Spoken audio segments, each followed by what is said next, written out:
سیدنا ابو سعید خدری رضی اللہ عنہ سے روایت ہے، وہ کہتے ہیں ہم نے رسول اللہ صلی اللہ علیہ وآلہ وسلم سے پوچھا کہ اے اللہ کے رسول، کیا قیامت کے دن ہم اللہ تعالیٰ کا دیدار کر سکیں گے؟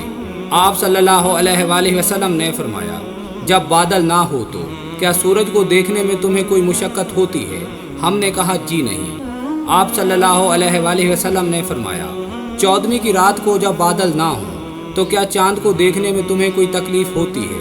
ہم نے کہا جی نہیں۔ آپ صلی اللہ علیہ وآلہ وسلم نے فرمایا، تم قیامت کے دن اپنے رب کو اسی طرح باسہولت دیکھو گے۔ اللہ تعالیٰ قیامت کے دن تمام لوگوں کو ایک کھلے میدان میں جمع کرے گا اور اعلان کیا جائے گا کہ دنیا میں جو کوئی جس کی عبادت کیا کرتا تھا وہ اس کے پیچھے چلا جائے۔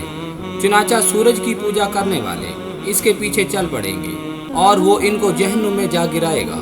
چاند کی پرستش کرنے والے اس کے پیچھے چل پڑیں گے اور جہنم میں جا گریں گے، اور دوسرے مختلف بتوں کی عبادت کرنے والے ان کے پیچھے چل پڑے اور اس طرح جہنم میں جا گریں گے۔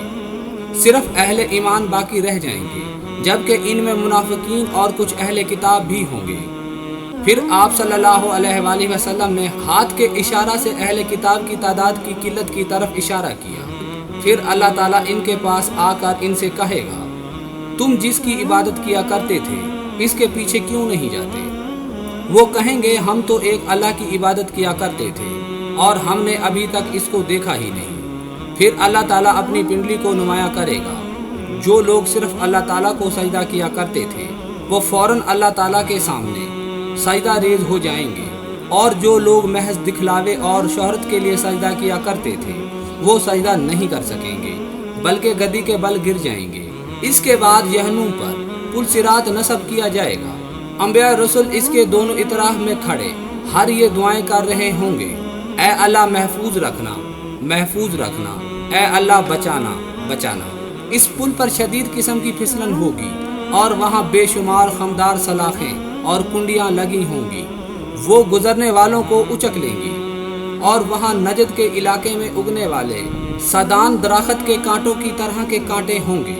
پھر آپ صلی اللہ علیہ وآلہ وسلم نے ان کانٹوں کی صفات بھی بیان کی۔ پھر آپ صلی اللہ علیہ وآلہ وسلم نے فرمایا، میں اور میری امت سب سے پہلے اس پل کو پار کریں گے۔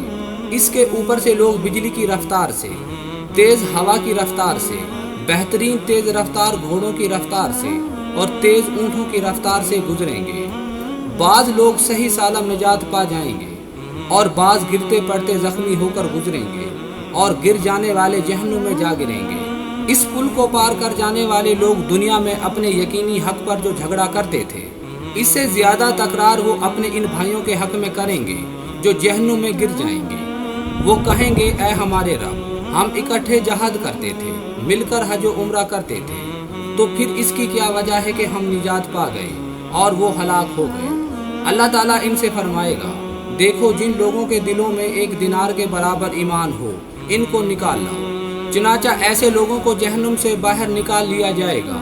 اس کے بعد اللہ تعالیٰ فرمائے گا، جن کے دلوں میں ایک قیرات کے برابر ایمان ہو ان کو بھی باہر نکال لاؤ۔ چنانچہ ایسے لوگوں کو بھی نکال لیا جائے گا۔ پھر اللہ تعالیٰ فرمائے گا، جن لوگوں کے دلوں میں رائی کے ایک دانے کے برابر بھی ایمان ہو ان کو بھی نکال لاؤ۔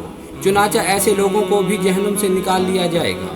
اس کے بعد سیدنا ابو سعید رضی اللہ عنہ نے کہا، اس بات کی تائید کے لیے کہ میرے اور تمہارے درمیان اللہ تعالیٰ کی کتاب کافی ہے۔ عبد الرحمن بن اسحاق کہتے ہیں، میرا خیال ہے کہ ان کا اشارہ اس آیت کی طرف تھا، اور اگر کسی کے پاس رائی کے ایک دانے کے برابر ایمان ہوا تو ہم اسے سامنے لے آئیں گے اور محاسبہ کرنے میں ہم کافی ہیں۔ آگے رسول اللہ صلی اللہ علیہ وآلہ وسلم نے فرمایا، اور ان جہنمیوں کو جہنم سے نکال کر نہر الحیوان میں ڈالا جائے گا۔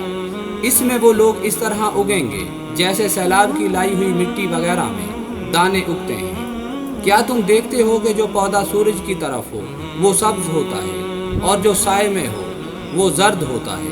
صحابہ کرام نے کہا، اے اللہ کے رسول، معلوم ہوتا ہے کہ آپ بکریاں چراتے رہے ہیں۔ آپ صلی اللہ علیہ وآلہ وسلم نے فرمایا، ہاں میں نے بکریاں چرائی ہیں۔ حضور نے فرمایا، اللہ اس شخص کے چہرے کو تر و تازہ رکھے جس نے میرے سے کوئی حدیث سنی، پھر جیسے سنی ویسے اسے آگے پہنچا دیا۔